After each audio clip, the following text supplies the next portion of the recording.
আপনি নিজেকে এত ছোট কেন মনে করছেন? আপনিও আল্লাহর সেই বান্দা, যে বান্দা আমি, যে বান্দা আর 10 জন মানুষ। আল্লাহ পাক আপনাকেও ভালোবাসেন। আল্লাহ পাক অবশ্যই আপনাকে ভালোবাসেন। জীবনের দীর্ঘ সময় পর্যন্ত আপনি আল্লাহকে ডাকেন নাই, আল্লাহ আপনাকে ফেলে দেয় নাই। আল্লাহ আপনাকে খাওয়ান, এখনো পরান, বাঁচিয়ে রেখেছেন। আল্লাহ নিয়ামত দিয়েছেন। আল্লাহ আপনাকে ভালো না বাসলে এমনি করেন? আল্লাহ পাক অপেক্ষা করছেন কবে খালি আপনি আসবেন আল্লাহর কাছে, এসে বলবেন আস্তাগফিরুল্লাহ ওয়া আতুবু ইলাইহি। আল্লাহ পাক অপেক্ষা করে বসে আছেন আপনার জন্য। আপনি কোথায় যাচ্ছেন? ফাআইনা তাযহাবুন। আল্লাহ পাক বলেছেন ফাআইনা তাযহাবুন, কোথায় যাচ্ছ তোমরা? কোথায় যাচ্ছেন? টাকার পিছনে, বাড়ি গাড়ি, স্ট্যাটাস, স্ত্রী সন্তান, ভোগবিলাসের পিছনে? আল্লাহ অপেক্ষা করছেন আপনার জন্য। আসেন, সেজদা করেন। ওয়াসজুদ ওয়াকতারিব, সেজদা করেন, নিকটবর্তী হন। আল্লাহ আপনার জন্য অপেক্ষা করছেন। যাবেন না আল্লাহর কাছে? আল্লাহ পাক সবাইকে আল্লাহর কাছে ফিরে আসার তৌফিক দান করুন। এটাই হোক আমাদের কাছে আসার গল্প। এটাই হোক আমাদের কিসের গল্প? কাছে আসার গল্প। আমাদের জেনার গল্প দরকার নাই। ওদের কাছে জেনা হচ্ছে কাছে আসার গল্প, যার ব্যাপারে আল্লাহ বলেছেন লা তাকরাবু জিনা। ওর ধারের কাছেও যেও না, আর তারা ওইটাকে বলবে কাছে আসার গল্প। ইন্না লিল্লাহ ওয়া ইন্না ইলাইহি রাজিউন। আল্লাহ পাক আমাদের যুবক যুবতীদেরকে হেদায়েত দান করুন। পিতা মাতাদেরকে পরিবারে অনুশাসন বজায় রাখার তৌফিক দান করুন। আমাদের এই কাজগুলোর প্রতিফল কিন্তু আমাদেরকে ভোগ করতে হবে। আমাদের মেয়েদের, আমাদের ছেলেদের, তাদেরকে আমরা কিভাবে বড় করছি, এটার হিসেব কিন্তু আমাদেরকে চুকিয়ে দিতেই হবে। পিতামাতাদেরকে বলবো সচেতন হয়ে যান। আল্লাহ পাক তৌফিক এনায়েত করুন, আমিন। আর যারা ওই পথে চলে গেছেন তাদের উদ্দেশ্যে একটা কথা বলবো, সেটা হচ্ছে যে এটা একটা মোহ, একটা ভ্রম। বাস্তবতা হচ্ছে যে আপনাকে প্রতিশ্রুতি দিচ্ছে সে আপনাকে অনেক ভালোবাসে, আদতে সে আপনাকে ভালোবাসে না। আদতে সে আপনার অবস্থানকে ভালোবাসে। আপনি আজ হোক আর কাল হোক এটা বুঝতে পারবেন যে সে আপনাকে ভালোবাসে না, আপনার অবস্থানকে ভালোবাসে। আপনার অবস্থান যদি ভালো থাকে সে আপনাকে ভালোবাসবে, অবস্থান ভালো না থাকলে ভালোবাসবে না। একইভাবে আপনি একটা মেয়ের কাছে যে ভোগবিলাস চাচ্ছেন, একটা ছেলে একটা গায়েরে মারা মেয়ের সাথে ফ্রি মিক্সিং করলে তার একটাই উদ্দেশ্য থাকে, সে মেয়েটাকে ভোগ করা। সুযোগ পেলেই সে মেয়েটাকে ভোগ করে ফেলবে। একইভাবে এই মেয়েও দেখবেন আপনার যতটুকু সামর্থ্য আছে, অর্থবিত্ত যা যা আছে, এটাকে সে ইউজ করার চেষ্টা করছে তার স্বার্থে। বাস্তবিক অর্থে দুজন দুজনকে ভালোবাসে না মোটেই, দুজন দুজনের স্বার্থকে ভালোবাসে। ভালোবাসা আল্লাহর পক্ষ থেকে আসে। কখন আসবে? যখন আপনি হালালের উপর থাকবেন, যখন আপনি বিয়ে করবেন হালালভাবে। অচেনা একটা মেয়ের প্রতি দেখবেন আল্লাহ পাক এমন ডিভাইন একটা লাভ দিয়ে দিবেন, ওয়াজআলা বাইনাকুম মাওয়াদ্দাতা ওয়া রাহমা। আল্লাহ পাক তার পক্ষ থেকে উভয়ের মাঝখানে হৃদ্যতা, ভালোবাসা, মহব্বত দান করবেন। বলেন সুবহানাল্লাহ। এটা ডিভাইন, আল্লাহর পক্ষ থেকে আসবে। ঐশ্বরিক, ঐশাচিক, শয়তানি প্রবৃত্তির দাসত্ব, ভোগবাদী, এগুলো খেয়াল রাখবেন। এতে করে যা হবে, আপনি একবার আপনার ইজ্জত হারায় ফেললে কখনো ফিরে পাবেন না। অদ্ভুত বিষয়, মানে এই বিষয়গুলোকে আমরা কিছু মনেই করি না এখন। আমরা কিন্তু কিছু মনেই করি না, মনে করি এটা একটা মানে সোশ্যাল কালচার। গার্লফ্রেন্ড বয়ফ্রেন্ড থাকবে, এটা সোশ্যাল কালচার।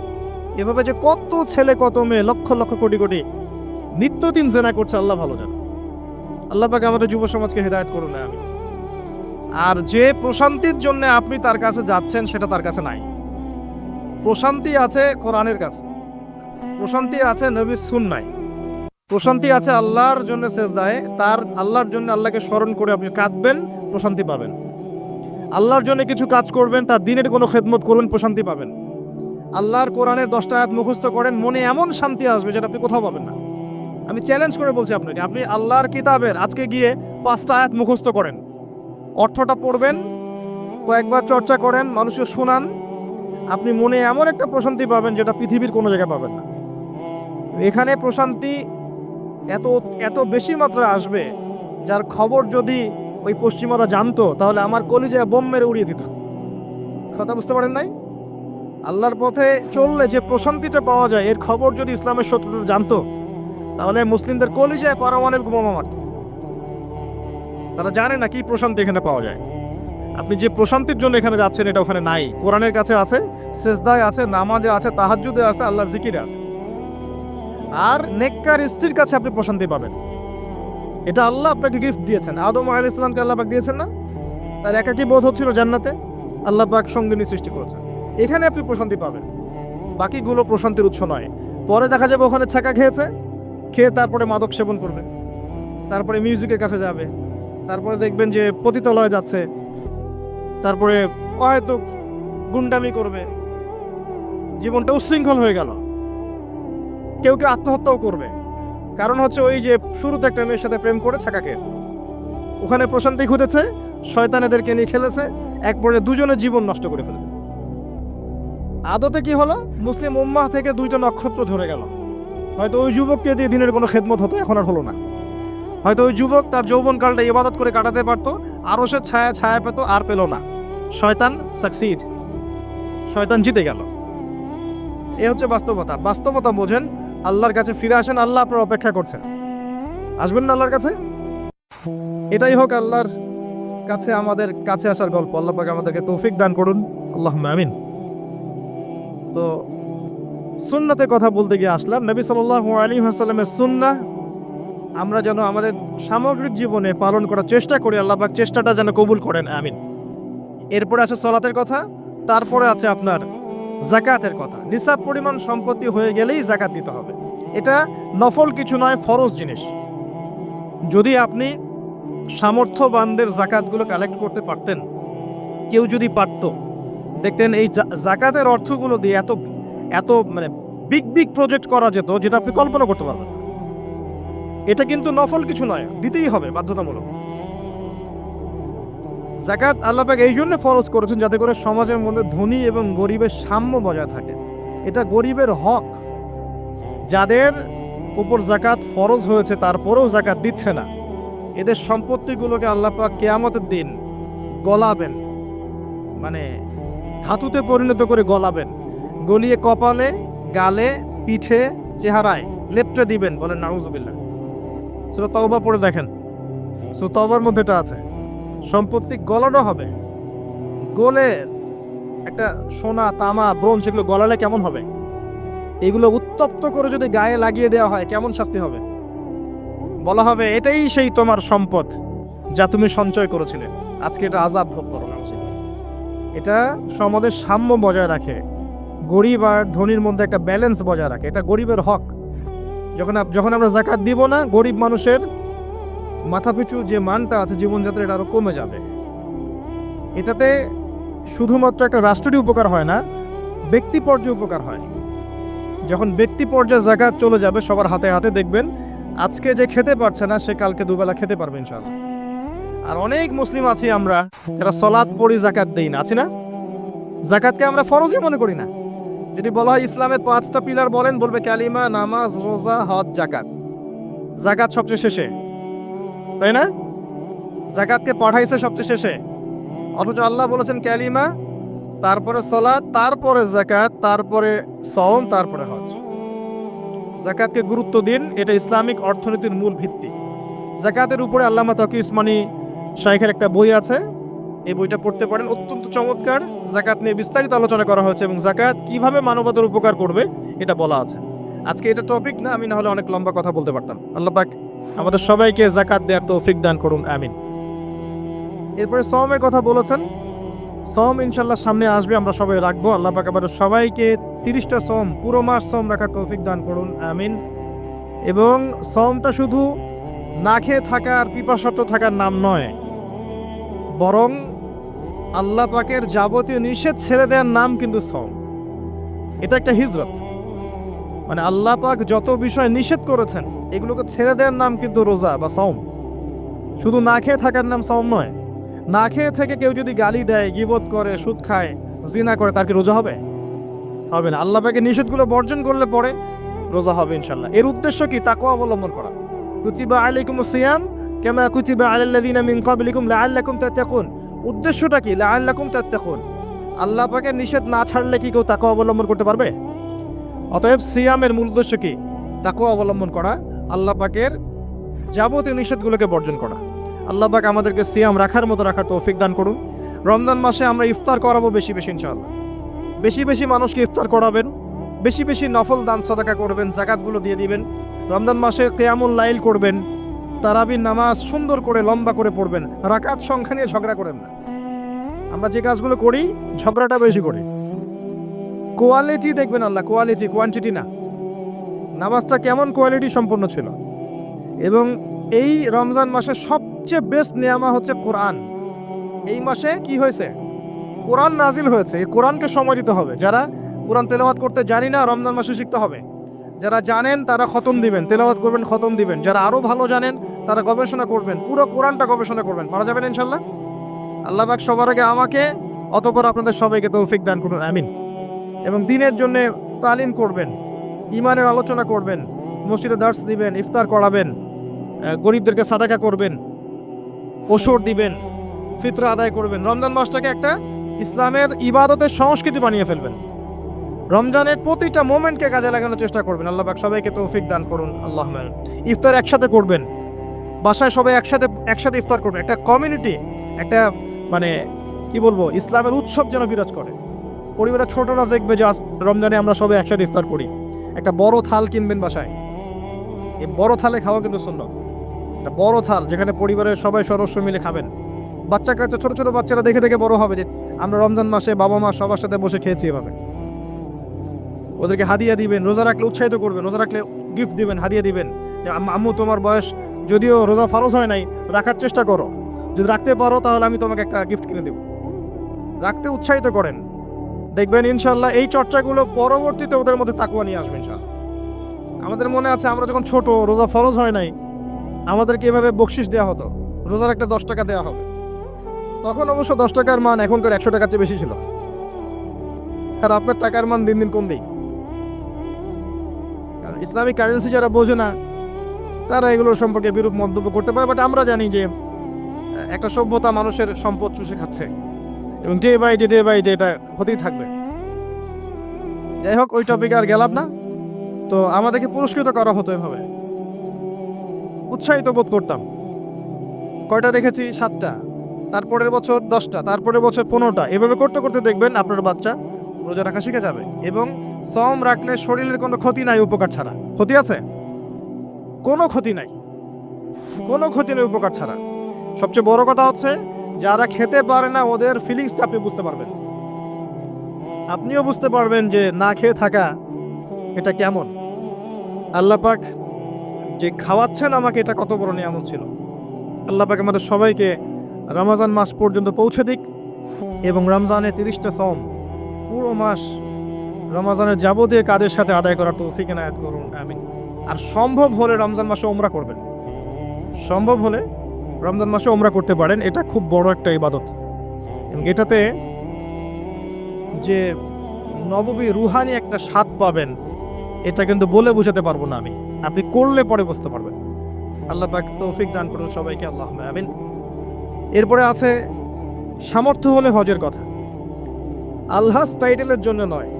মানুষ আমাকে আলহাজ বলবে, হ্যাঁ, মানুষকে দেখানোর জন্য হজ, আমাকে হাজি সাহেব বলবে, এই জন্য হজ নয়। হজ করতে যাবেন ইব্রাহিমী চেতনা শিখতে। হজের কাজের মধ্যে ইব্রাহিম আলাইহিস সালামের একত্ববাদের চেতনা আছে। আরাফার মাঠে আপনি কিয়ামতের মাঠকে ফিল করবেন। সাই করবেন, তখন হাজরা আলাইহিস সালামের সেই কষ্ট ফিল করবেন। প্রত্যেকটা কাজের পিছনের ঘটনা কি এটা আপনাকে ফিল করতে হবে। পাথর মারবেন, নাস্তিকরা এগুলো নিয়ে মজা করে না, ঠাট্টা মস্করা করে। সন্তানকে জবাই করার যে হুকুমটা ছিল সেখানে শয়তান ধোঁকা দিচ্ছিল না। শয়তান যে প্রত্যেকটা কাজে আমাদেরকে বিভ্রান্ত করে, এই চেতনাটা ওখানে জাগ্রত হয়। প্রত্যেকটা কাজ আমাদের বাহ্যিকভাবে দেখলে হবে না, এর পিছনে ভিতর একটা আধ্যাত্মিকতা থাকে, রুহানিয়াত থাকে। ওইটা বুঝতে পারলে ইসলাম বোঝা যাবে ইনশাআল্লাহ। তো হজের প্রতিটা কাজ আপনি দেখবেন ইব্রাহিম আলাইহিস সালামের সুন্নাহ, হাজরা আলাইহিস সালামের আত্মত্যাগ, ইসমাইল আলাইহিস সালামের ঘটনা, কিয়ামতের মাঠ, দোয়া কবুলের মাঠ, তাওয়াফ, এই প্রত্যেকটা বিষয় আপনার ক্ষুদ্রত্ব, আল্লাহর বিশালত্ব, এগুলো আপনাকে বুঝিয়ে দিবে। শুধু আলহাজ টাইটেলের জন্য নয়, বরং আল্লাহর কাছে আত্মসমর্পণ করার জন্য, প্রকৃত ইসলাম বোঝার জন্য হজ করবেন। আল্লাহ পাক তৌফিক দান করুন। দোয়া করে আল্লাহ পাক সবাইকে জীবনে অন্তত একটা বার যেন হজ করার তৌফিক দান করেন, আমিন। এটা প্রথম প্রশ্ন ছিল। দ্বিতীয় প্রশ্ন তিনি করছেন, কোন ব্যক্তি? ওই যে ধবধবা সাদা জামা পরা ব্যক্তি, মনে আছে না ভুলে গেছেন? সে কোথায় বসে আছে? হ্যাঁ, সামনে, হাঁটুর সাথে হাঁটু লাগিয়ে, হাত কোথায়? পুরোর উপরে। উস্তাদের সামনে বসার আদব এটা, উস্তাদের সামনে বসার আদব। দ্বিতীয় প্রশ্ন করছে, এবার সেই ব্যক্তি বলছে সদাক, আপনি সত্য বলেছেন। এবার পাশে ছিলেন উমর রাদিয়াল্লাহু আনহু, তিনি বলছেন ফা আজিবনা লাহু, আমরা অবাক হয়ে গেলাম। ইয়াসআলুহু ওয়া ইউসাদ্দিকুহু, সে নিজেই প্রশ্ন করলো, নিজেই আবার সত্যায়ন করছে। কে এই ব্যক্তি? কারণ যে প্রশ্ন করে সে কি সত্যায়ন করতে পারে? আপনি জানতে এসেছেন, একটা বিষয় জানতে এসেছেন, উত্তর পেলেন, আপনি নিজেই বলছেন হ্যাঁ আপনি সত্য বলেছেন, তার মানে আপনি আগে থেকে জানেন, তাই না? এবার দ্বিতীয় প্রশ্ন করছেন তিনি, ইয়া মুহাম্মদ, বলেন সাল্লাল্লাহু আলাইহি ওয়াসাল্লাম, আখবিরনি আনিল ঈমান, আমাকে ঈমান সম্পর্কে বলুন।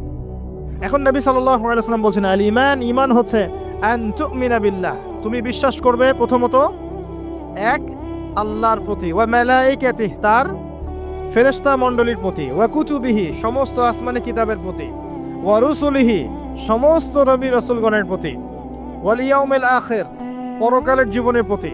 6 নাম্বার, ওয়া আন তুমিনা বিল কদরি খায়রিহি ওয়া শাররিহি, এবং তুমি ঈমান আনবে, বিশ্বাস করবে তাকদীর বা ভাগ্যের ভালো মন্দের প্রতি। এই 6টা বিষয়ের প্রতি মনে বিশ্বাস করবে, মুখে স্বীকার করবে এবং কাজে বাস্তবায়ন করবে, এর নাম হচ্ছে ঈমান। মনে থাকবে? কয়টা বিষয়? 6টা। এখানে একটা কথা আমি বলি, আগেও বলেছি আবার বলছি, এই 6টা বিষয় গায়েবের বিষয়। এগুলোকে আপনি যুক্তি, বিজ্ঞান, দর্শন দিয়ে প্রমাণ করতে পারবেন না। পারবেন? পারবেন না। পরীক্ষা নিরীক্ষা, যুক্তি, বিজ্ঞান, দর্শন দিয়ে ল্যাবরেটরিতে বসে কি আল্লাহ, ফেরেশতা, আসমানি কিতাব, নবী রাসূল, পরকাল পরীক্ষা করা যায়? যায় না। এগুলো কিসের বিষয়? গায়েবের বিষয়। আল্লাযীনা ইউমিনুনা বিল গায়ব, মুত্তাকি কারা?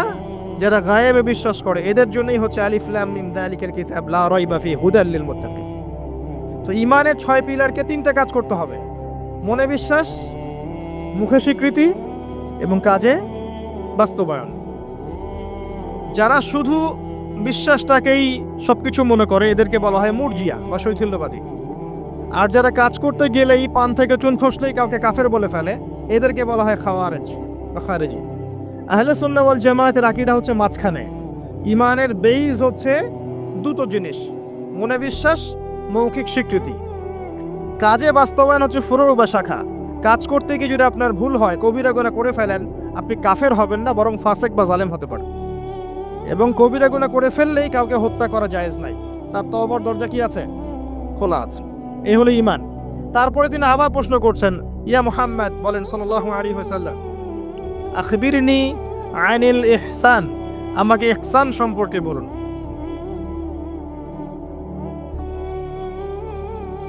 তখন নবী সাল্লাল্লাহু আলাইহি ওয়াসাল্লাম বলছেন, আল ইহসান, ইহসান হচ্ছে আন তা'বুদাল্লাহা কাআন্নাকা তারাহ, তুমি এমন ভাবে আল্লাহর ইবাদত করবে যেন তুমি আল্লাহকে দেখতে পাচ্ছ। কথা বুঝতে পারছেন? খুব ডিফিকাল্ট। কথাটা বলা সহজ, আমল করা খুব ডিফিকাল্ট। তুমি এমন ভাবে আল্লাহর ইবাদত করবে যেন তুমি আল্লাহকে দেখছো। ওয়া ইল্লাম তাকুন তারাহ ফাইন্নাহু ইয়ারাক, যদি তুমি আল্লাহকে দেখতে না পারো তাহলে জেনে রাখবে আল্লাহ তোমাকে দেখছেন। এই কনসিয়াসনেসের নাম হচ্ছে ইহসান, আত্মশুদ্ধি, আল্লাহ কনসিয়াসনেস। যদি কারোর মধ্যে ইহসান থাকে, সে কি পাপ করতে পারবে? কেউ যদি ফিল করে যে আল্লাহ আমাকে দেখছেন, প্রত্যেকটা কাজে, ইবাদতে, ব্যবসায়, মুআমালাতে, সামাজিক বিষয়ে, চাকরি বাকরি, ওয়ার্ল্ড অ্যাফেয়ার্স, প্রত্যেকটা বিষয়ে যদি কেউ মনে করে আল্লাহ আমাকে দেখছেন, তাহলে কি কারো পক্ষে পাপ করা সম্ভব? এই চেতনাটা আল্লাহ পাক জাগ্রত করতে বলেছেন। আল্লাহ পাক আমাদের সবাইকে আমলে, আকীদায়, মুআমালাতে ইহসান দান করুন, আল্লাহুম্মা আমিন। আর এই ইহসানের সাথে একটা শব্দ সম্পর্কিত, এর নাম হচ্ছে তাকওয়া। একটা আপনাদের এখানে সি বিচ আছে না? একটা সি বিচের মধ্যে কিছু কাচের টুকরা ফেলে দেওয়া হয়েছে, ছোট্ট একটা জায়গায় সৈকতে কাচের কিছু টুকরা ফেলে দেওয়া হয়েছে। আপনাকে বলা হলো এর উপরে হাঁটেন। এখন আপনি কিভাবে হাঁটবেন? নর্মালি হাঁটবেন না পা গুলো ফেলে ফেলে খুব কেয়ারফুলি হাঁটবেন? এই হাঁটাটা হচ্ছে তাকওয়া। এই হাঁটাটার এক্সাম্পল হচ্ছে তাকওয়া। মানে এই কাচের টুকরাগুলো হচ্ছে গুনাহ, শয়তানের ট্র্যাপ, ফাসাকি, জুলুম, অন্যায়, অত্যাচার, পাপ, এখান থেকে বেঁচে বেঁচে আপনাকে পা ফেলতে হবে। এর নাম তাকওয়া। আর কখন ফেলা সম্ভব হবে? যখন আমি ফিল করবো আল্লাহ আমাকে দেখছেন। এই কনসিয়াসনেস না থাকলে এটা হবে না। টেবিলের তল দিয়ে আপনি ঘুষ দিচ্ছেন, যে নিচ্ছে সে যদি ওই সময় চিন্তা করে আল্লাহ আমাকে দেখছেন, নিতে পারবে? ব্যবসা করছেন, মাপে ওজন কেউ দেখছে না, কাস্টমার দেখে নাই, আপনিই দেখছেন, বুঝতে পারছেন। আপনি যদি ওই সময় চিন্তা করেন যে আল্লাহ আমাকে দেখছেন, এ দেখে নাই, আপনি কি কম দিতে পারবেন? পারবেন না। বোনের সম্পত্তি আপনি সিস্টেম করে নিতে পারেন, বোন শিক্ষিত না, বোঝে না, আপনি চিন্তা করছেন আল্লাহ তো আমাকে দেখছেন, পারবেন নিতে? প্রতিটা কাজ যদি এতটুকু মানুষ ফিল করে যে আল্লাহ আমাকে দেখছেন, আপনি পারবেন না করতে। এরপরেও যদি পাপ হয়ে যায়, দেন তওবা করে ফিরে আসতে হবে। আল্লাহ পাক সবাইকে তাকওয়া অবলম্বন করে তৌফিক এনায়েত করুন। এটা 3 নম্বর প্রশ্ন ছিল। 4 নম্বর ছিল, ইয়া মুহাম্মদ সাল্লাল্লাহু আলাইহি ওয়াসাল্লাম আখবিরনি আনিস সাআহ, আমাকে কিয়ামত সম্পর্কে বলুন, কিয়ামত সম্পর্কে বলুন। নবী সাল্লাল্লাহু আলাইহি ওয়াসাল্লাম বলেন, মাল মাসউলু আনহা বিআ'লামা মিনাস সাইল, এই বিষয়ে প্রশ্নকারী এবং উত্তরদাতা উভয়ের জ্ঞানীর সমান। প্রশ্নকারীর চেয়ে উত্তরদাতা বেশি জানে না। মানে এই বিষয়ের চূড়ান্ত জ্ঞান আল্লাহ ছাড়া কারো জানা নাই। কবে, কোন সালে, কোন ডেটে, কি বারে কিয়ামত হবে কেউ বলতে পারবে? কেউ পারবে না। প্রশ্ন করলেন এই ব্যক্তি, এবং 4টা মৌলিক প্রশ্নের একটা তিনি করলেন, কিয়ামত কবে হবে। 4টা মৌলিক প্রশ্নের একটা হচ্ছে কিয়ামত কবে হবে। তাহলে কিয়ামত সম্পর্কে সচেতনতা, এটা আসলে নিছক কোনো জ্ঞান নয়, তাই না? কিয়ামত সম্পর্কে সচেতনতা এটা কিন্তু অহেতুক কোনো জ্ঞান চর্চা নয়, বরং 4টা মৌলিক প্রশ্নের একটা করা হয়েছে, কিয়ামত কবে হবে। যদি আপনি সবগুলোকে ভাগ করেন, 25% হচ্ছে এই প্রশ্নটা। কথা বুঝতে পারছেন? এটা 25%। এবার নবী সাল্লাল্লাহু আলাইহি ওয়াসাল্লাম বললেন, আমি জানি না, মাল মাসউলু আনহা বিআ'লামা মিনাস সাইল। তারপরে তিনি আবার প্রশ্ন করলেন, ফাখবিরনি আন আমারাতিহা, তাহলে আমাদেরকে কিয়ামতের কিছু আলামত বলে দিন।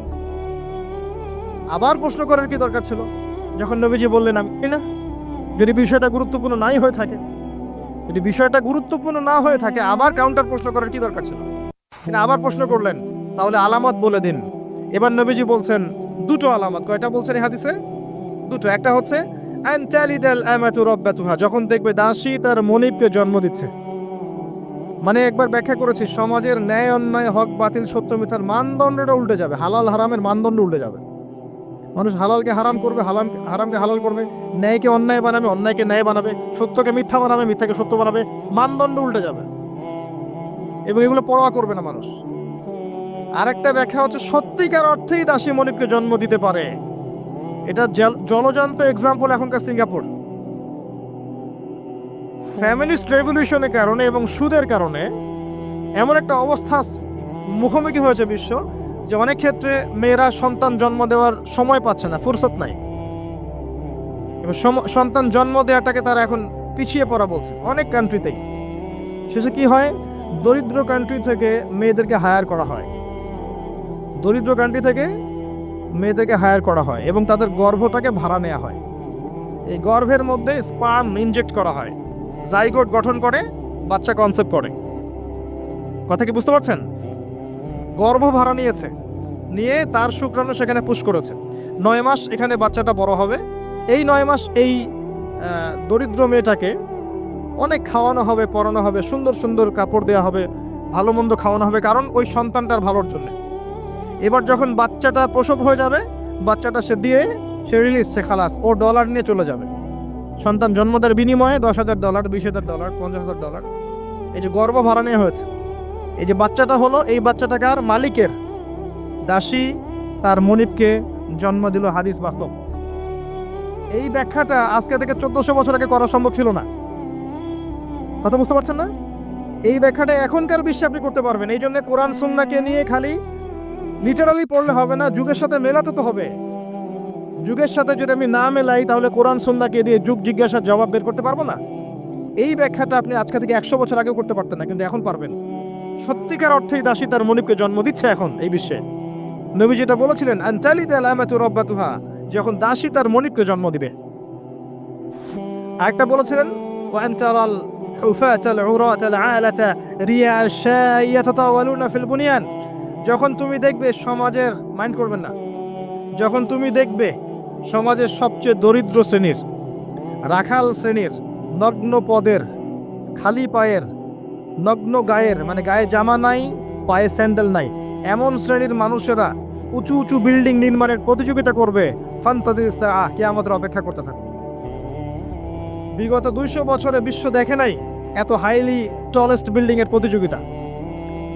অমুকের 100 তলা তো অমুকের 200, অমুকের 200 তো অমুকের 300। এটা সমাজ থেকে শুরু করে রাষ্ট্র, বিশ্ব সব জায়গায় এই দৃশ্য দেখা যাচ্ছে। সমাজে দেখেন কিছু মানুষ ছিল যাদের টাকা পয়সা ছিল না, আজকে দেখবেন বিল্ডিং তুলছে 10 তলা, 20 তলা, 50 তলা। অনেক রাষ্ট্র ছিল, ওই যে বেদুইন রাষ্ট্র ছিল, মধ্যপ্রাচ্যের দিকে তাকাবেন, আগে জামা পরার টাকা ছিল না, ব্ল্যাক গোল্ড পেয়েছে, তেল উঠাইছে আর খাইছে। উঠাইছে আর খাইছে না, উঠাইছে আর আমেরিকাকে দিছে, তেল তুলছে আর আমেরিকাকে দিছে, দিয়ে ডলার নিছে, নিয়ে উঁচু উঁচু বিল্ডিং, তোমার 100 আমার 110, এবং এটা গর্বের বিষয় ওদের কাছে এখন। এই দৃশ্যের কথা নবী সাল্লাল্লাহু আলাইহি ওয়াসাল্লাম বলেছেন যে যখন তুমি দেখবে সমাজের সবচেয়ে দরিদ্র মানুষেরা উঁচু উঁচু বিল্ডিং নির্মাণের প্রতিযোগিতা করবে, একটা কমন প্রশ্ন করি এখন, যে ব্যক্তির টাকা নাই সে কেমন করে বিল্ডিং তুলবে? এই উত্তরটা দেওয়ার জন্য আপনার পিএইচডি করার কোনো দরকার নাই, উত্তর খুব সহজ। একজন ব্যক্তির টাকা নাই, সে কিভাবে 20 তলা বিল্ডিং করতে পারে? উত্তর দেন, কিভাবে বলেন? শুধু অবৈধভাবেই নয়, অবৈধভাবে তো একটা অপশন আছেই। কিভাবে? এক্স্যাক্টলি, সুদের মাধ্যমে। সুদ ছাড়া অন্য কোনো অপশন নাই। এবং আমি এখন যে ফ্ল্যাটে ভাড়া আছি, মনে করেন যেই ফ্ল্যাটে ভাড়া আছি সেই ফ্ল্যাটের ভাড়ার টাকা আমি যে দিচ্ছি, এই যে ফ্ল্যাট মালিকরা যে ভাড়াটিয়াদের কাছ থেকে প্রতি মাসে ভাড়া তুলে এই ভাড়ার টাকা থেকে লোন শোধ করছেন ব্যাংকের, এখন আমি সুদ খাচ্ছি না? আমি নিজেও সুদের সাথে সম্পৃক্ত হয়ে গেলাম। তাহলে আমার টাকা দিয়ে সে সুদের ঋণ পরিশোধ করছে। এটা সেই যুগ, যেই যুগে একটা মানুষও সুদ থেকে বাঁচতে পারবে না, ইল্লা মাশাআল্লাহ। বাঁচতে পারবে কারা? ওই যে ছোট্টখাটো দ্বীপে যারা বাস করে, সোসাইটির সাথে কোনো সম্পর্ক নাই, ওরা হয়তো পারতে পারে। নাগরিক জীবনে কেউ সুদ থেকে বাঁচতে পারবে না। এই যুগের কথা নবী সাল্লাল্লাহু আলাইহি ওয়াসাল্লাম হাদিসের মধ্যে বলে গেছেন, একটা যুগ আসবে যখন সমাজে প্রায় প্রতিটা মানুষ সুদ খাবে, যে খাবে না তার গায়েও এসে সুদের ধুলা লাগবে। এটা সেই যুগ। অনলি রিবার মধ্য দিয়ে এবং ব্যাংকিং, এই সুদের লোনের মধ্য দিয়ে সম্ভব নগ্ন পদের মানুষের বিল্ডিং নির্মাণ করা, অন্য কোনো অপশন নাই। আরেকটা অপশন হচ্ছে দুর্নীতি করা এবং মানুষের টাকা পয়সা মেরে খাওয়া। অবৈধ পথে, ন্যায় পথে কোটি কোটি টাকা জমিয়ে পরে এটা করা quite impossible, so very difficult. এটা সম্ভব না। এই যুগের কথা নবীজি বলে গেছেন এই হাদিসের মধ্যে, যেখানে মাত্র 2টা আলামত বলেছেন, তার মধ্যে একটা হচ্ছে এটা, যখন তুমি দেখবে নগ্ন পদের, নগ্ন দেহের মানুষেরা উঁচু উঁচু বিল্ডিং নির্মাণ করছে না, বরং নির্মাণের প্রতিযোগিতা করছে। ভাষাটা বোঝেন, নির্মাণ করছে না, নির্মাণের প্রতিযোগিতা করছে। ইয়াতাতাওয়ালুনা ফিল বুনিয়ান। যে কোনো আলেমকে জিজ্ঞাসা করেন ব্যাখ্যা কি, এই হলো হাদিস। এবার সেই ব্যক্তি উঠে চলে গেল এবং ওমর ইবনুল খাত্তাব তিনি বলছেন, ফালাবিসনা মালিয়ান, আমরা চুপ করে বসে থাকলাম, যেন আমাদের মাথার উপরে কাক বসে আছে, পাখি বসে আছে, চুপ করে। নবীজি কোনো কথা বলছেন না, সাহাবীরা কোনো কথা বলছেন না, সেই ব্যক্তি উঠে চলে গেল। এবার আল্লাহর রাসূল সাল্লাল্লাহু আলাইহি ওয়াসাল্লাম নিজেই বলছেন, ইয়া ওমর, হে ওমর রাদিয়াল্লাহু আনহু, আতাদরি মানি সাইল, তুমি কি জানো এই ব্যক্তি কে ছিল যে সে প্রশ্ন করলো 4টা 5টা? তিনি বললেন, আল্লাহু ওয়া রাসূলুহু আ'লাম, আল্লাহ এবং তার রাসূল ভালো জানেন, আমরা জানি না। নবী সাল্লাল্লাহু আলাইহি ওয়াসাল্লাম বলেন, ইন্নাহু জিবরিল, সেই ব্যক্তি ছিল জিবরাইল আলাইহিস সালাম, আতাকুম ইউআল্লিমুকুম দীনাকুম, তো তিনি এসেছিলেন তোমাদেরকে তোমাদের দ্বীন ইসলাম শেখাতে। তিনি এসেছিলেন তোমাদেরকে তোমাদের দ্বীন শেখাতে। তাহলে দ্বীনের মৌলিক প্রশ্ন কয়টা পেলাম? ইসলাম কাকে বলে, ঈমান কাকে বলে, ইহসান কাকে বলে, কিয়ামত কবে হবে। এই একটা হাদিস যথেষ্ট আমাদের হেদায়েতের জন্য। এই একটা হাদিস যদি আমরা বুঝে থাকি, আমাদের জন্য যথেষ্ট হেদায়েতের জন্য। আসেন সামারি করে ফেলি। প্রথম থেকে শিখলাম যে আল্লাহর জন্য যখন আসবেন মসজিদে, টিপটাপ পরিপাটি হয়ে আসবেন, উত্তম পোশাক পরে আসবেন। ওস্তাদের কাছে যখন যাবেন জ্ঞান শিখতে, আদবের সাথে বসবেন এবং প্রশ্ন করবেন আদবের সাথে। প্রথম প্রশ্ন ইসলাম সম্পর্কে ছিল। তিন ইসলামের বেসিক পিলার কয়টা? 5টা। তাওহীদ, যার মধ্যে আসবে তাওহীদ এবং সুন্নাহ, লা ইলাহা ইল্লাল্লাহ এবং মুহাম্মাদুর রাসূলুল্লাহ। এরপরে আসবে সালাত, 5 ওয়াক্ত সালাত কায়েম করা, তারপরে যাকাত প্রদান করা, রমাদান মাসের সাওম এবং সামর্থ্য হলে হজ। ইসলাম হয়ে গেল। ইসলামে একমাত্র জীবন ব্যবস্থা, এর বাইরে কিছু আছে? কেউ তালাশ করলে কবুল করা যাবে? যাবে না। এটা মেনে নেওয়ার পর আমলে ভুল হলে কি করতে হবে? তওবা করে ফিরে আসতে হবে। আল্লাহ পাক ইনশাআল্লাহ মাফ করে দিবেন। যদি কোনো ব্যক্তি আল্লাহর সাথে শিরিক না করে, কবিরা গুনাহ থেকে দূরে থাকে, আশা করা যায় আল্লাহ পাক তার সমস্ত সগীরা গুনাহ মাফ করে দিবেন ইনশাআল্লাহ। হতাশ হবেন না, আল্লাহ আপনার অপেক্ষায় তার কাছে ফিরে আসুন। তারপর ঈমান, কয়টা পিলার? 6টা। কয়টা পিলার? 6টা। প্রথমটা কি? আল্লাহ বিশ্বাস, ফেরেশতাগণে বিশ্বাস, নবী রাসূলগণে বিশ্বাস, আসমানি কিতাব সমূহে বিশ্বাস, পরকালের জীবনে বিশ্বাস এবং ভাগ্যের ভালো মন্দে বিশ্বাস। এই 6টাকে কি করব? মনে বিশ্বাস করব, মুখে স্বীকার করব, আর কাজে বাস্তবায়ন করব। কাজে বাস্তবায়ন করতে গিয়ে যদি ভুল হয়ে যায় তখন কি করবেন? কাফের হয়ে যাবে? সে তওবা করে ফিরে আসার সুযোগ আছে। এরপরের ইহসান কাকে বলে? ইসলাম পালন করতে গিয়ে এমনভাবে করা, আল্লাহর ইবাদতকে এমনভাবে করা যেন আমি আল্লাহকে দেখছি, আল্লাহকে হাজির নাজির মনে করে কাজ করা। আর যদি আমি আল্লাহকে দেখতে না পাই, মনের মধ্যে চেতনা থাকবে কি? আল্লাহ আমাকে দেখছেন। তারপরে কনসিয়াসনেস, সময় কম, কিয়ামত কবে হবে। আমরা শেষ জামানায় বাস করছি, সময় শর্ট। এখানে 2টা আলামত বলা আছে, বাকি বহু হাদিস আছে শত শত, যেখানে আরো হাজার হাজার আলামত আছে, হাজার হাজার। এই যে মানুষ দুনিয়াদার হয়ে যাচ্ছে বেশি বেশি, আলামতে সা।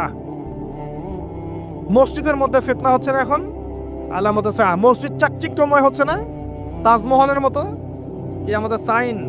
মেয়েদের সংখ্যা বাড়ছে না, ছেলেদের সংখ্যা কমছে না, সাইন। মেয়েরা ছেলেদের পোশাক পরছে না, ছেলেরা মেয়েদের পোশাক পরছে না, সাইন। সময় সংক্ষিপ্ত হয়ে আসছে না, বেশি বেশি মহামারী, বন্যা, ঘূর্ণিঝড়, জলোচ্ছ্বাস এগুলো ছড়াচ্ছে না, বেশি থেকে বেশি হচ্ছে, সাইন। অসংখ্য সাইন। মুসলিমদের উপর নির্যাতন বাড়ছে না, বিশ্বে হত্যা বাড়ছে না, কিলিংস বাড়ছে না, মুসলিমরা বিভক্ত হচ্ছে না বিভিন্ন দলে, সাইন। কত সাইন নেবেন, শেষ করা যাবে না। এমনকি চাঁদ যেটা দেখছেন এটাও ফেটে গেছে। চাঁদ যেটা দেখছেন না, এটা ফাটল ধরা, চাঁদ পরিপূর্ণ নয়, ফাটা আছে, এটাও কিয়ামতের সাইন। এবং পৃথিবী পানি শূন্য হচ্ছে, এগুলো সাইন। জলবায়ু পরিবর্তনগুলো সাইন। অনেক বিষয় আছে যেগুলো আপনি আখিরুজ্জামানের বইগুলোতে পাবেন। কিতাবুল ফিতান অধ্যায়গুলো পড়েন, আলামতুস সাআগুলো পড়েন, পাবেন। এখানে জাস্ট 2টা বলা হয়েছে। দাসী মনিককে জন্ম দেয়া মানে সমাজের মানদণ্ড উল্টে যাবে, ন্যায় অন্যায় হক বাতিল সত্য মিথ্যার মানদণ্ড উল্টে যাবে। আর সমাজের সবচেয়ে নিকৃষ্ট শ্রেণীর মানুষেরা দেখবেন ওই যে টলেস্ট বিল্ডিং এর প্রতিযোগিতা করছে, রিবার মাধ্যমে, দুর্নীতির মাধ্যমে এবং অন্যায় অত্যাচারের মাধ্যমে জুলুমটা বাড়বে। আরেকটা হাদিসে আছে, যখন আমানতের খেয়ানত করা হবে, সাহাবীরা বলেন যখন আমানতের খেয়ানত, যখন অযোগ্য ব্যক্তিকে, অনুপযুক্ত ব্যক্তিকে দায়িত্ব দেওয়া হবে, তখন বুঝে নিবে এটা আমানতের খেয়ানত। আর এটা সব ক্ষেত্রেই, ধর্মীয় ক্ষেত্রে, সামাজিক ক্ষেত্রে, সব ক্ষেত্রে, সব ক্ষেত্রে। আল্লাহ পাক আমাদেরকে কিয়ামতের আলামতগুলো বোঝার তৌফিক দান করুন এবং সচেতন থাকার তৌফিক দান করুন, জীবনটাকে গুছিয়ে নেওয়ার তৌফিক দান করুন। এই জায়গায় গিয়ে আমাদের ব্যক্তিগতভাবেই কাজ করতে হবে। এখানে বড় করে চিন্তা করার সময় নাই, আগে নিজে বাঁচেন, নিজে জ্ঞান অর্জন করেন। আল্লাহ পাক সবাইকে তৌফিক এনায়েত করুন। আপনি হালাল খান, পারিবারিক আদর্শটাকে সাধ্যমতো ঠিক রাখার চেষ্টা করেন। যদি পরিবার কথা না শোনে, আপনি একা থাকেন। আমার এর চেয়ে ডাইরেক্ট কোনো কথা আমি বলতে পারবো না। পরিবার যদি দাওয়াত দিতে দিতে কথা না শোনে এক পর্যায়ে, আপনি একা থাকেন, তাও ভালো। সম্পর্ক রাখেন, আত্মীয়তা সম্পর্ক বজায় রাখেন, একা একা চলেন। কারণ ফিতনায় আপনি ডুবে থাকলে ওরা আপনাকে ফিতনায় টেনে নিয়ে আসবে। এত বড় বুকের কলিজা দেখাবেন না যে আমি ফিতনার মধ্যে থেকে আমার ইমানের বলে সবাইকে সংস্কার করে ফেলে দিব। এই যুগ সেই যুগ না, এটা বড় ফিতনাময় যুগ। আপনাকে বরং তারা টেনে নিয়ে চলে আসবে। অতএব ডিসকানেক্টেড হয়ে যান ফিতনা থেকে, আসহাবুল কাহফের মতো। তারপরে আপনাকে আল্লাহ পাক যতটুকু সামর্থ্য দিয়েছেন, এই সামর্থ্য দিয়ে আপনি দিনের কিছু খেদমত করার চেষ্টা করেন।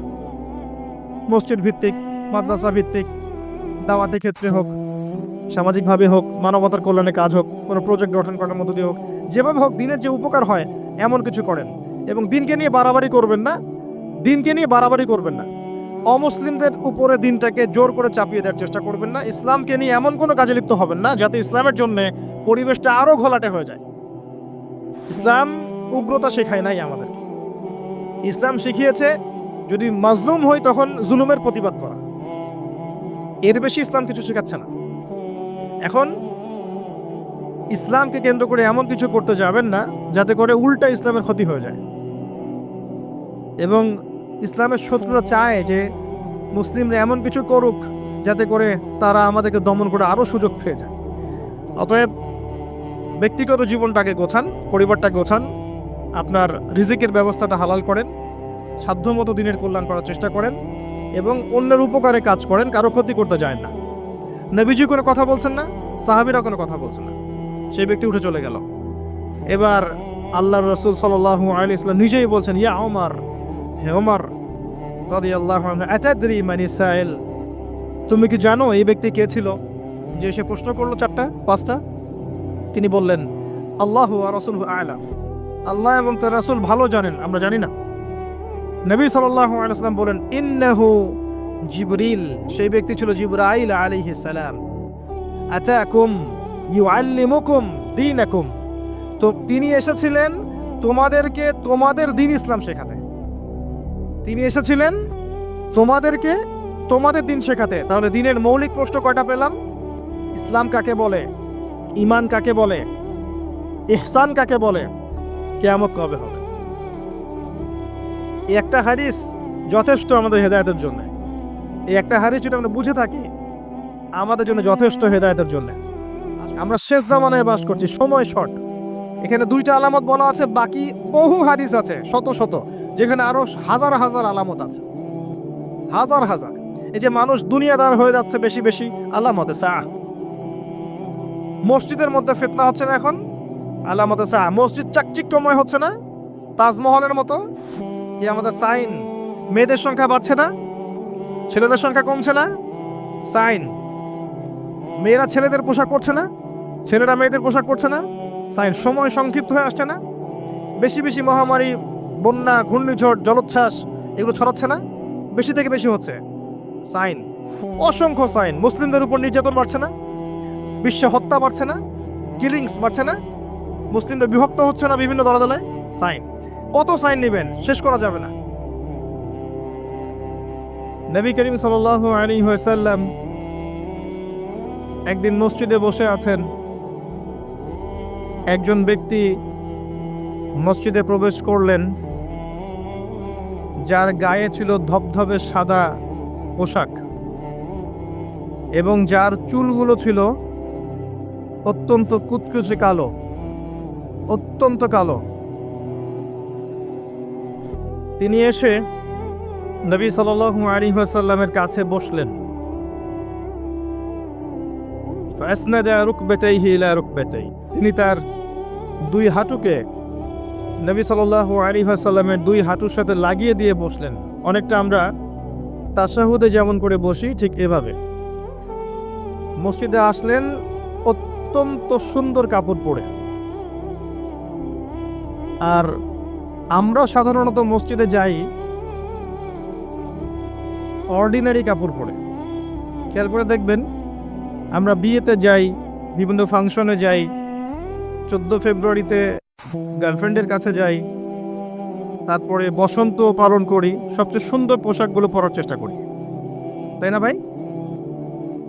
আর মসজিদে আমরা যখন যাব খেয়াল করে দেখবেন ছেঁড়া একটা লুঙ্গি, কোনো রকম একটা চাদর বা জুব্বা যেটা 7 দিনে হয়তো ধোয়া হয়নি একবারও, পাঞ্জাবি যেটা নিজের গায়ে ফিট হচ্ছে না। আমরা মসজিদে যাওয়ার সময় পোশাকের খেয়াল খুব একটা করি না। আল্লাহ পাক প্রত্যেক সালাতের জন্য মসজিদে যাওয়ার জন্য উত্তম পোশাক পরতে বলেছেন। সাধ্য মতো আপনার সামর্থ্যের সেরা পোশাকটা পরতে বলেছেন, কারণ নামাজের মধ্য দিয়ে আপনি আল্লাহর সাথে সাক্ষাৎ করতে যাচ্ছেন। এইগুলো আমরা খেয়াল রাখি না।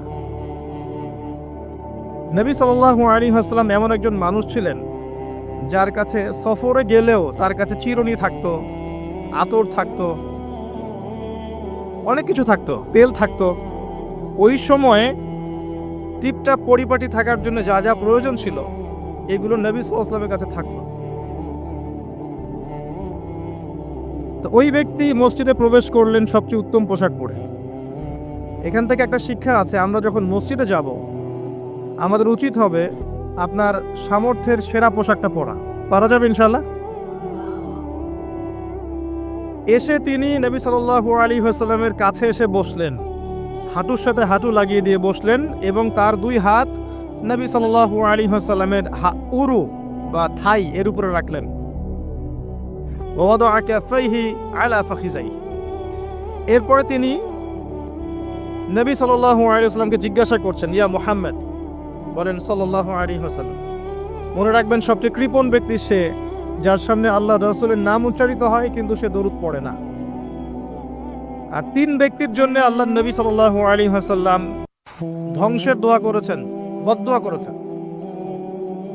এক নম্বর সেই ব্যক্তি যে রমজান মাসকে পেল, রমজান মাসে আমল করে গুনাহ মাফ করাতে পারল না। আমরা আল্লাহর কাছে দোয়া করি আল্লাহ পাক আমাদেরকে রমজান পর্যন্ত পৌঁছে দিক এবং রমজান মাসকে সর্বোত্তমভাবে কাজে লাগিয়ে গুনাহগুলো মাফ করানোর তৌফিক আল্লাহ পাক দান করুন, আমিন। এবং আমাদের হায়াতে আল্লাহ পাক বেশি বেশি রমজান মাস দান করুন, আমিন।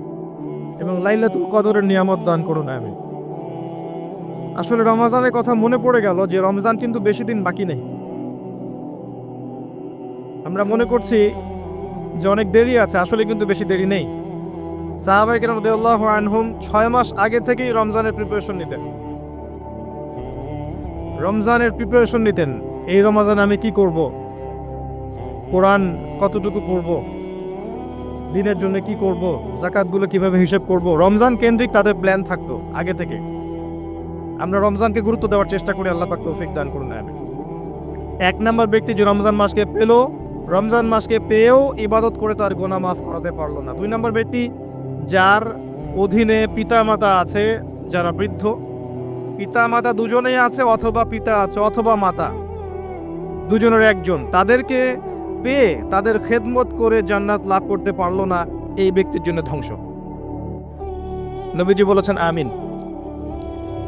আর তৃতীয় ব্যক্তি যার সামনে রাসূলুল্লাহ সাল্লাল্লাহু আলাইহি ওয়াসাল্লামের নাম উচ্চারিত হয়েছে কিন্তু সে তার নাম শুনে দরুদ শরীফ পড়েনি, তার জন্য ধ্বংস।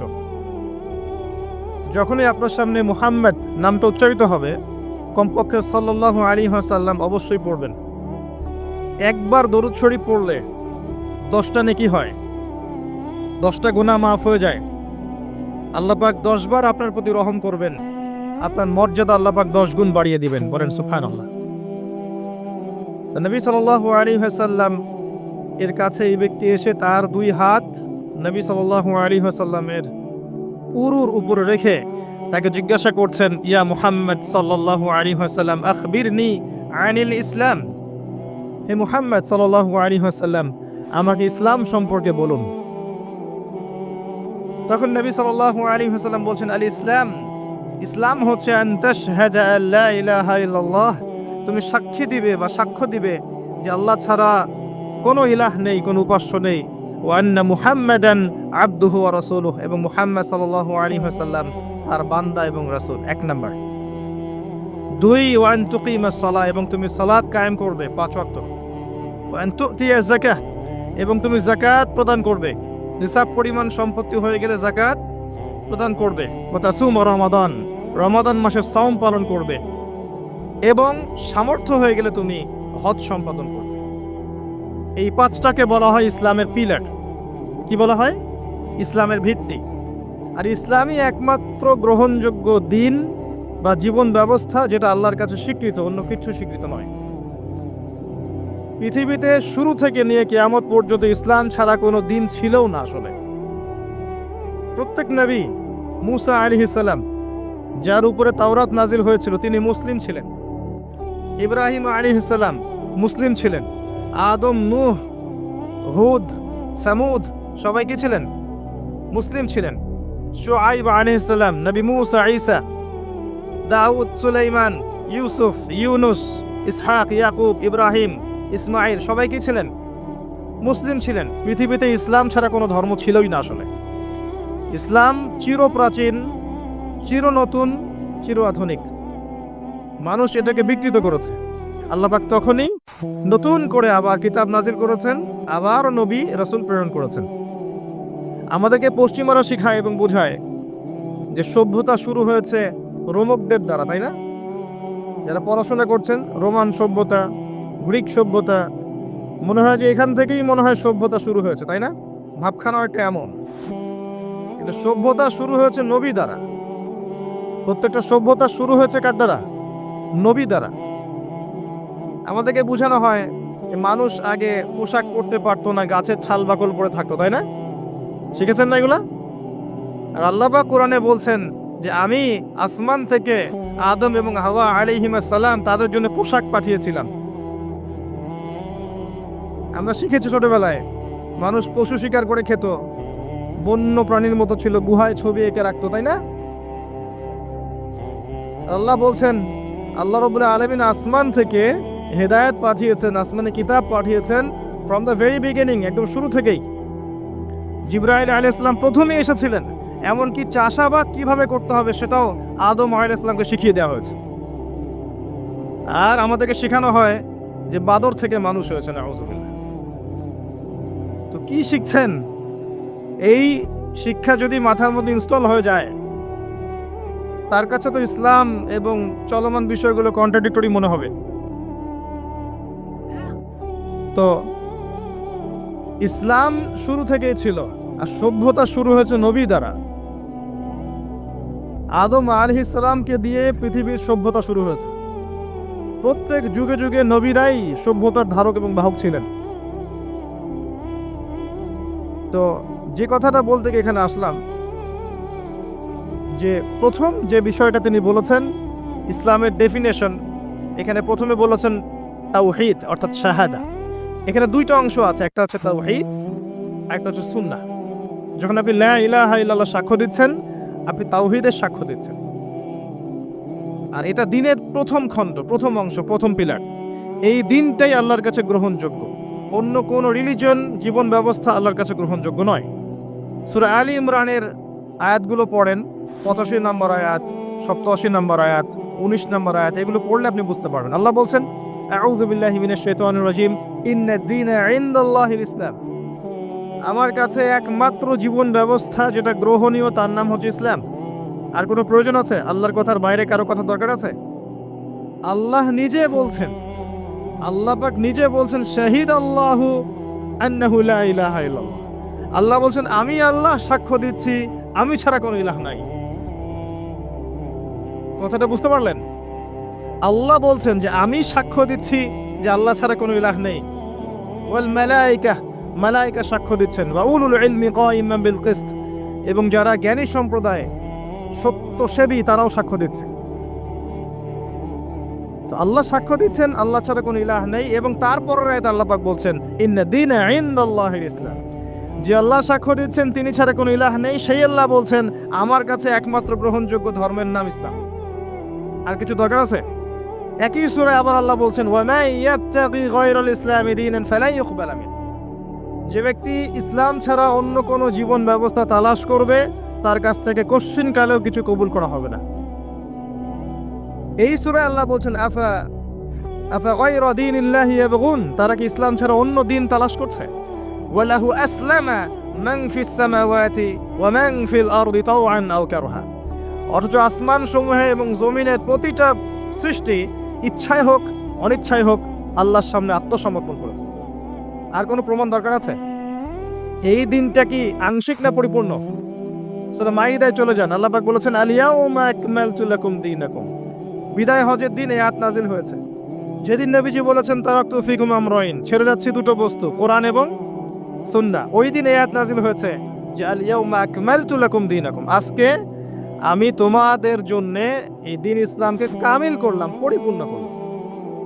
ইসলামে ঢোকানোর কিছু অবকাশ নাই, বের করারও কোনো সুযোগ নাই, পরিপূর্ণ। ওই যে একটা আয়াত পড়লাম শুরুতে, ওয়া নাযালনা আলাইকাল কিতাব তিবিয়ানান লিকুল্লি শাই, সূরা নাহল 89 নম্বর আয়াত। আল্লাহ বলছেন, আমি আপনার প্রতি এমন একটা কিতাব নাজিল করেছি, অর্থাৎ কোরআন, তিবিয়ানান লিকুল্লি শাই, যেটা প্রত্যেকটা বিষয়ের ব্যাখ্যা। এমন কিছু নাই যেটা কোরআনে আল্লাহ পাক ব্যাখ্যা করেননি, এমন কিছু নাই। ওয়া হুদান, এবং এটা হেদায়েত, ওয়া রাহমা, এবং দয়া, ওয়া বুশরা লিল মুসলিমিন, মুসলিমদের জন্য এটা সুসংবাদ। এরকম আয়াত আরো অনেক জায়গায় আছে, স্পেশালি সূরা কাফের 54 নম্বর আয়াতেও আছে, আর অনেক সূরা বনী ইসরাঈলের মধ্যেও আছে।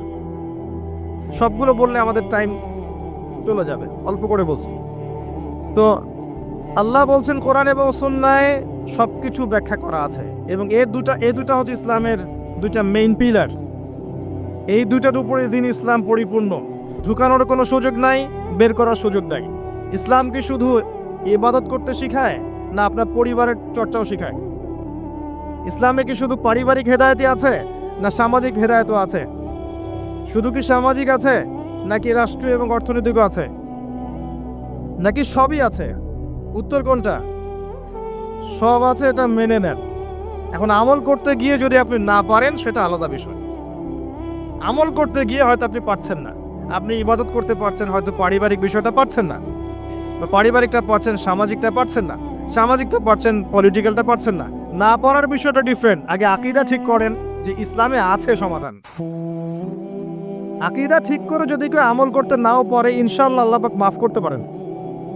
আল্লাহ পাক মাফ করতে পারেন যে আমার বান্দার আকীদা ঠিক ছিল, যে সে ইসলামকে পরিপূর্ণ জীবন ব্যবস্থা হিসেবে মেনে নিয়েছে, এরপরে সে আমল করতে গিয়ে পারে নাই বিভিন্ন কারণে। হতেই পারে, সবসময় একরকম সিচুয়েশন থাকে না, তাই না? কিন্তু যদি আকীদাই ঠিক না থাকে, যদি কেউ মনে করে না ইসলামে সবকিছু নাই, এটা এই যুগে চলে না, ওই যুগে চলতো, ইসলামের বিধানগুলো সব মৌলবাদী বিধান, এগুলো চলে না ওই যুগে, এই যুগে চলে না, ওই যুগে চলতো, এগুলো করতে গেলে আমরা পিছায় পড়বো। আকীদায় যদি গলত থাকে তাহলে তো সমস্যা। তখন কবরে যখন প্রশ্ন করা হবে মা দীনুক, সে বলবে লা আদরি, লা আদরি। তোমার দিন কি? সে বলবে আমি জানি না, আমি জানি না। কারণ দুনিয়াতে ইসলামকে পরিপূর্ণরূপে সে স্বীকার করে নেয়। এখন আমাদের প্রথম কাজ স্বীকার করে নেওয়া যায় ইসলামের সমাধান আছে। আপনি এখন আমল করতে পারবেন না, আমিও জানি। কেউই এখন ইসলামের পরিপূর্ণ বিষয়গুলো পালন করতে পারবে না। পুরো সিচুয়েশনটাই ডিফিকাল্ট এবং ইসলামের মুসলিমদের বিপক্ষে। মাক্কি যুগে, যেখানে মক্কার জাহিলিয়াত ছিল, ওই যুগে কি ইসলামের সমস্ত বিধানগুলো বাস্তবায়ন করা গেছে? সম্ভব হয়? হয় না। পুরো বিশ্বের অবস্থা মক্কার চেয়ে কোনো অংশ কম না। এখন আপনার দুই চোখ লাগবে, বাইরের চোখ আর ভিতরের চোখ দিয়ে দেখেন, আপনি বুঝতে পারবেন যে পুরো ওয়ার্ল্ড ওয়াইড যে অবস্থা চলছে, এটা মাক্কি জাহিলিয়াতের চেয়ে কোনো অংশ কম না। এখানে যদি আপনি শুরুতেই সব কিছু ইম্পোজ করতে চান, পারবেন না, এবং এটা ভুল হবে। বরং বেসিক প্রাইমারি জিনিসগুলো দিয়ে শুরু করতে হবে। নামাজ দিয়ে শুরু করেন, জ্ঞান চর্চা দিয়ে শুরু করেন, ইত্তেবায়ে সুন্নাহ দিয়ে শুরু করেন, পারিবারিক আদর্শ সুন্দর করার দিক দিয়ে শুরু করেন, সামাজিক কাজ করেন, বেসিক জিনিসে শুরু করেন। আগে যদি চলে যান খেলাফতে প্রতিষ্ঠা করব, বড় বড় টার্মগুলো আগে ইউজ করেন, আপনি ভুল করবেন। কারণ বেস ঠিক নাই। একটা বাড়ি বানাবেন যার ভিত্তি নাই, এখানে 10 তলা 20 তলা উঠবে না। বেসিক আমার সমাজে বেশিরভাগ মানুষ দেখবেন নামাজ পড়ে না, ম্যাক্সিমাম পড়ে না নামাজ। ম্যাক্সিমাম ছেলে মেয়ে দেখবেন কোরআন পড়তে পারে না, তেলাওয়াত করতে পারে না। নবী সাল্লাল্লাহু আলাইহি ওয়াসাল্লামের জীবনী কখনো পড়েও দেখে নাই। তো বেসিক যখন ঠিক নাই, তখন কি এই জেনারেশনকে দিয়ে আপনি ইসলামের বড় বিজয় কামনা করছেন? হবে না। শুরু থেকে কাজ করতে হয়। যাই হোক, ইসলামের বাইরে কিছু নাই আল্লাহর কাছে। যদি কেউ তালাশ করে তাহলে সে ভুল করবে। এখন এই ইসলামের পিলার নবীজি বলেছেন 5টা। কয়টা? প্রথমে তাওহীদ, এক আল্লাহকেই সৃষ্টিকর্তা, পালনকর্তা, রিজিক দাতা, সন্তান দাতা, ভালো মন্দের মালিক, বিধান দাতা, এভরি সিঙ্গেল সেক্টরে আল্লাহকেই ইলাহ বলে মানা, এর নাম হচ্ছে তাওহীদ। এর বাইরে কেউ যদি মনে করে আল্লাহ ছাড়া অন্য কোন ইলাহ আছে, নাউজুবিল্লাহ, বা আল্লাহ আছেন অন্য ইলাহ আছে, আল্লাহ ছাড়া কারো জন্য সেজদা করে, অন্য কারো কাছে দোয়া করে, অন্য কারো জন্য নজর মানত করে, আল্লাহ ছাড়া অন্য কারো নামে কসম করে, অন্য কারো নামে কুরবানি করে, ইত্যাদি ইত্যাদি, আল্লাহকে বাদ দিয়ে গায়রুল্লাহর ইবাদত করে, তাহলে শিরক হয়ে যাবে। কি হয়ে যাবে? আর শিরকের পাপ থাকা অবস্থায় বিনা তওবায় যদি কেউ মারা যায়, 99% সম্ভাবনা হচ্ছে এই ব্যক্তি জাহান্নামে যাবে, কোনো সুযোগ নাই। সূরা নিসা আল্লাহ পাক বলেছেন, ইন্নাল্লাহা লা ইয়াগফিরু আন ইউশরাকা বিহি ওয়া ইয়াগফিরু মা দুনা যালিকা লিমান ইয়াশা। আল্লাহ পাক তার সাথে শিরকের গুনাহ মাফ করেন না, এছাড়া যে কোনো গুনাহ যাকে ইচ্ছা মাফ করতে পারেন। শিরক থাকলে সে মান রব্বুক উত্তর দিতে পারবে না। আরেকটা মুহাম্মাদুর রাসূলুল্লাহ, অর্থাৎ আপনাকে আমল করতে গিয়ে, ইবাদত করতে গিয়ে একজন ব্যক্তিকে রোল মডেল মানতে হবে। তিনি হচ্ছেন কে? মুহাম্মাদুর রাসূলুল্লাহ সাল্লাল্লাহু আলাইহি ওয়াসাল্লাম জীবনের প্রতিটা কাজ তার মতো করে করার চেষ্টা করতে হবে। আপনার বাথরুম থেকে নিয়ে করে সবকিছু, ঘুমানো থেকে শুরু করে ঘুম থেকে ওঠা, বাথরুমে যাওয়া, খাওয়া দাওয়া, আপনার পোশাক পরিচ্ছদ, আপনার কথাবার্তা, চলাফেরা, পরিবার, ব্যবসা, এভরি সিঙ্গেল সেক্টর আপনাকে নবী সাল্লাল্লাহু আলাইহি ওয়াসাল্লামের সুন্নত মতো করার চেষ্টা করতে হবে। চেষ্টা করতে হবে। আমি আবারও বলছি, আমি জানি আপনি পারবেন না, আমিও পারবো না। 100% আপনি পারবেন না, এটা সম্ভব না। 100% কেউ দাবি করতে পারবে যে আমি সুন্নতের উপর আছি? পারবে না। কিন্তু চেষ্টা, আল্লাহ পাক কি দেখবেন? চেষ্টা করছে আমার বান্দা। হয়তো ঘুমাতে পারছি না, এখন তো আমরা ঘুমাতে পারিও না।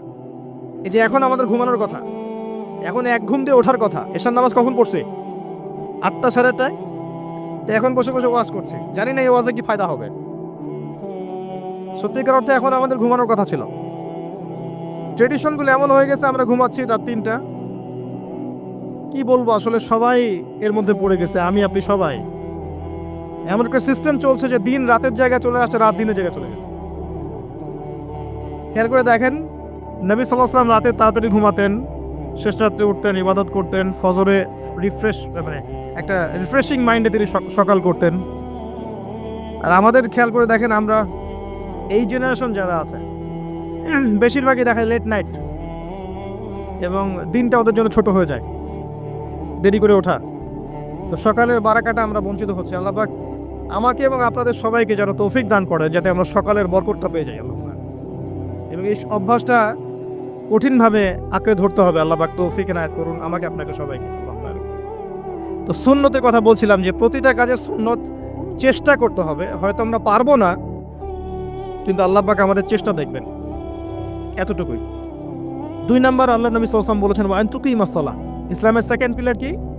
সালাত। 5 ওয়াক্ত সালাত আদায় করার চেষ্টা করতে হবে না, নিজের উপর আবশ্যক করে নিতে হবে। আপনি যাই করেন, আমার কথা শোনেন, আপনি যাই করেন, যত পাপই করেন না কেন, নামাজটা ছাড়েন না। নামাজটাই আপনাকে ইনশাআল্লাহ পাপ থেকে দূরে রাখবেই ইনশাআল্লাহ।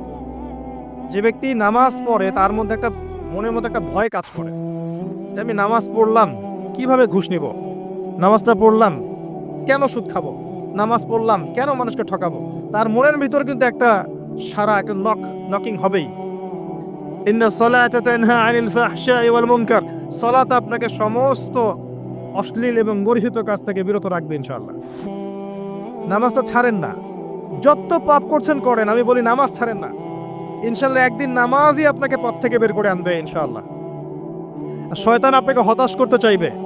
শয়তান আপনাকে হতাশ করতে চাইবে যে তুই তো গার্লফ্রেন্ডের সাথে কথা বললি, রাতের বেলা পর্ন দেখলি, তুই তো ফ্রি মিক্সিংয়ে আছিস, তুই মাদক দ্রব্য খাচ্ছিস, তুই কাজে ফাঁকি মারিস, তুই ট্যাক্স আদায় করিস নাই, দুর্নীতি করছিস, তুই আবার নামাজ পড়বি কেন? শয়তান আপনাকে এগুলো বোঝাবে, কিন্তু নামাজ তো আমার সময় পায় না, আমি তো অনেক পাপী মানুষ, এই ধোকায় পা দিবেন না। আপনি নামাজ কন্টিনিউ করতে থাকেন, ইনশাআল্লাহ আল্লাহ পাক আপনাকে পাপ থেকে বের করে আনবেন ইনশাআল্লাহ। ওই নামাজটা যদি ছেড়ে দেন তাহলে আর কোনো হাতিয়ার বাকি থাকবে না। আর আপনি যত পাপ করেন না কেন, মায়ুস হবেন না, মন ছোট করবেন না। আপনার একটা সেজদা, যে সেজদা আপনি চোখের পানি ঢেলে দিয়েছেন আল্লাহর কাছে, যে আল্লাহ আমার ভুলগুলো তুমি মাফ করে দাও, আমার তওবা তুমি কবুল করো, ইনশাআল্লাহ দেখবেন ওই একটা সেজদা যদি কবুল হয়ে যায়, আল্লাহ পাক আপনার সব গুনাহ মাফ করে দিবেন ইনশাআল্লাহ। হতাশ হবেন না। শয়তান হতাশ করতে চাইবে মানুষকে, শয়তান মানুষকে হতাশ করতে চাইবে। এমনকি আপনার যদি পাহাড়ের পরিমাণ ঋণ থাকে, ওই ঋণ শোধ করার ব্যবস্থা আল্লাহ পাক করে দিবেন ইনশাআল্লাহ তাআলা। হতাশ হবেন না, নামাজ ছাড়েন না। আর আমি একটা কথা বারবার বলেছি, আবারও বলছি যে চলমান যে 3G 4G নামাজগুলো চলছে, এগুলো থেকে নিজেকে দূরে রাখবেন। আল্লাহ পাক আমাদের সবাইকে দিনের মৌলিক বিষয়গুলোর দিকে ফোকাস করার তৌফিক দান করুন। আমাদের মধ্যে যারা অসুস্থ আছে, আল্লাহ পাক সবাইকে শেফায়ে কামেলা দান করুন। আমি দোয়া করছি যুব সমাজের জন্য, আল্লাহ পাক যুবক ভাইদেরকে হেদায়েত করুন। আগামী প্রজন্মের যে বাচ্চারা আমাদের গড়ে উঠছে, এদেরকে ইসলামী শিক্ষায় শিক্ষিত করার তৌফিক আল্লাহ পাক দান করুন। আমাদের পরিবারের মধ্যে আল্লাহ পাক শান্তি দান করুন। পরিপূর্ণ ইসলাম পালন করা তৌফিক দান করুন। পরিপূর্ণ ঈমান লালন করা তৌফিক দান করুন। আল্লাহ পাক আমাদের মধ্যে যারা মারা গেছেন সবাইকে আল্লাহ পাক মাফ করে দিন, তাদের কবরের শাস্তি আল্লাহ পাক মাফ করে দিন। আমাদের সবাইকে আমাদের জানমাল, সময়, শ্রম, এগুলোর বিনিময়ে এগুলোকে কাজে লাগিয়ে দ্বীন ইসলামের খেদমত করার তৌফিক আল্লাহ পাক আমাদের সবাইকে দান করুন, আমিন।